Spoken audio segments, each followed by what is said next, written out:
There has been a lot of discourse in recent years about the slight downfall of the NBA. TV ratings have been down by 28% in the first month of the 24-25 season, and everyone seems to have a theory about what's wrong with the league. Some of the biggest theories include the huge uptick in three-point attempts, officiating, more accurately coaches' challenges, just how long the games take, or sometimes people say, and I quote, that everyone just plays the same now, end quote.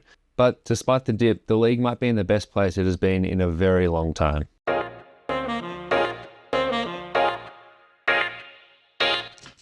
Tuning into an NBA game today, you're watching the NBA that Adam Silver has curated. With the second apron as his magnum opus, Silver has introduced greater levels of parity to the league.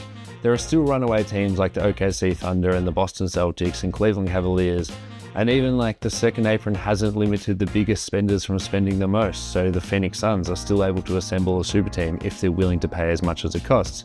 But outside of that upper echelon, which is always going to be there, the rest of the league is just so huddled up. In the West today, 4.5 games are all that separates the 4th-seeded Denver Nuggets from the 11th-seeded Golden State Warriors. The play-in tournament has acted as a way to give middling teams a chance to play meaningful basketball and maybe even make the playoffs, but it also put a hard deadline on the older teams that just really value that extra rest. But let's talk about some of the criticisms in the league today. Some suggest that everyone plays the same, and I could not disagree more. The Denver Nuggets are one of the worst three-point shooting teams, but managed to cobble together an efficient offense with the best player in the world surrounded by a bunch of finishers. The Memphis Grizzlies have almost completely ditched traditional pick and rolls, which is one of their best calling cards with someone like Ja Morant, who's so good at pick and rolls. And they've surrounded Taylor Jenkins, a good coach in his own right, with a bunch of mad European basketball scientists who have put on this earth to find open shots for role players. I no longer check box scores for OKC and Houston games the same. I now look at their opponent's shooting percentages because their defense are just so much fun and just causes terrors, and it's fun to watch the terrors that they cause. If you're still into individual brilliance, guys like Stephen Curry, Luka Doncic and Kevin Durant, they're still on display, and if you can just tune onto those teams if that's the sort of basketball you're after. And outside of the playoffs right now, we have a former MVP just 2 seasons ago in Joel Embiid. And while I actually thoroughly enjoy the downfall of the Philadelphia 76ers, if they're healthy, they're right in the conversation just like everyone else. And they're in that conversation also because of something Adam Silver brought in again, the play-in tournament. We have this precedent where the Miami Heat made an incredible finals run coming from the play-in tournament. So if the 76ers can get everyone on the court at the same time and win a couple of these games, they might actually make the finals. The Portland Trailblazers look like they just figured something out by playing only tall people on their roster, ditching their young prospects almost, and surrounding Anthony Simons with a bunch of out-of-position large defenders. And that's just some of the teams. There is so much going on in the league today. And we're not even at the best part, the trade deadline or the post-trade deadline section. This deadline has everything you can want. It's got a disgruntled old guy, a legitimate All-NBA star wanting out. Also, we should mention that this All-NBA star wants out to play with Victor Wembanyama, someone I haven't even mentioned, but you might have seen him play basketball, he's quite good. And then there's just old teams like the Warriors and the Lakers, just desperate old teams looking to retool and could make a splash at the trade deadline. But while the on-court product is thoroughly enjoyable, the NBA is doing a bad job at showing just what it does best. And I don't mean advertisers, I mean stoppages, or more accurately, I mean stopping stoppages. Timeouts, media timeouts, useless mid-match interviews where they shrink the actual game and show this interview where nothing real's being said. These factors are making the game harder to consume, and sometimes I don't watch a game live because I know if I wait a couple of hours, I can go on NBA League Pass and I'll watch a fully condensed game with no timeouts, no stoppages, and I'll be in and out in an hour and a half. And while the league has tried to remedy this issue by instituting some rules like a timer for players taking free throws, all that did really was hurt Giannis and Westbrook. Coaches' reviews take too long, and why doesn't the on-court referee just have to explain the call to the players? It's been judged by a third party in Secaucus, New Jersey. Why does the referee have to explain that to the players? Why can't they just take it as a matter of fact? In other sports, you see referees send something upstairs and then they send a call elsewhere.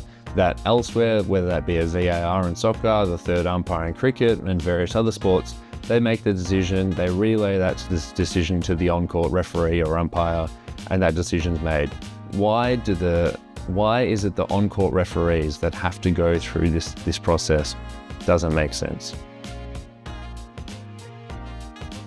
I'm going to put it on my tinfoil hat here, not literally because I don't want that incriminating screenshot running around the internet, but midway through the 2024 season, the NBA finished negotiating its next TV deal, and it ended up being an 11-year deal worth $76 billion with ESPN, ABC, NBCU, and Amazon Prime.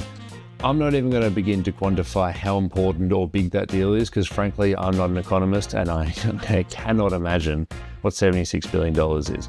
All I know is that there are large groups of people spending large amounts of money on the league. The deal also comes after several local networks had to shut down recently and broadcasting the games was in a bit of strife.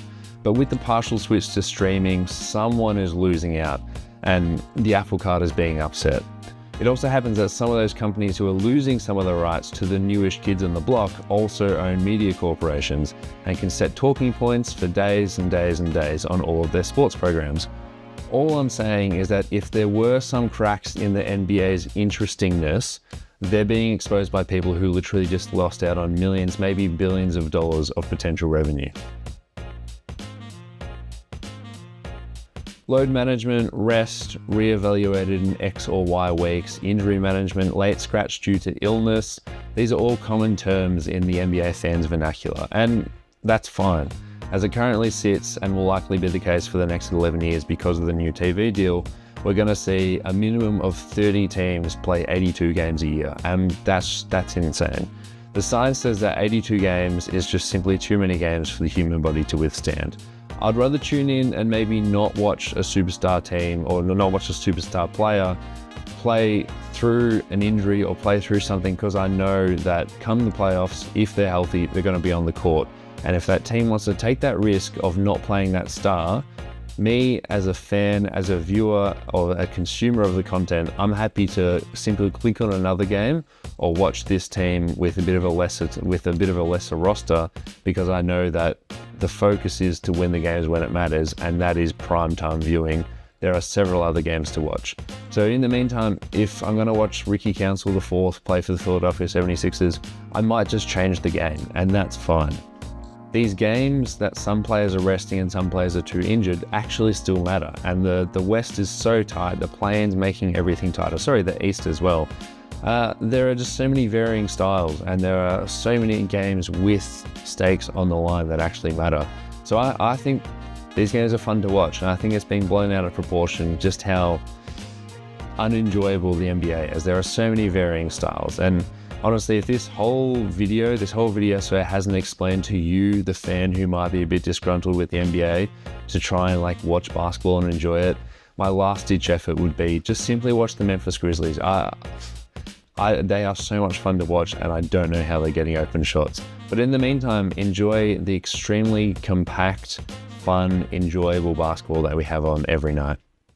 Thank you very much for listening to this episode of The Film Room. If you liked what you saw, it would do wonders for us if you could like and or comment on the video. If you want to continue the conversation further, feel free to drop something in comments. I can promise you, if you write it, I will read it. Also, if you want to see more content from the Deep 2 Podcast Network, you can check us out on Spotify, iTunes, YouTube, or wherever you get your regular podcasts. And be sure to follow us on all of our socials, links to which are in the bio. Thank you for watching, and make it a great day.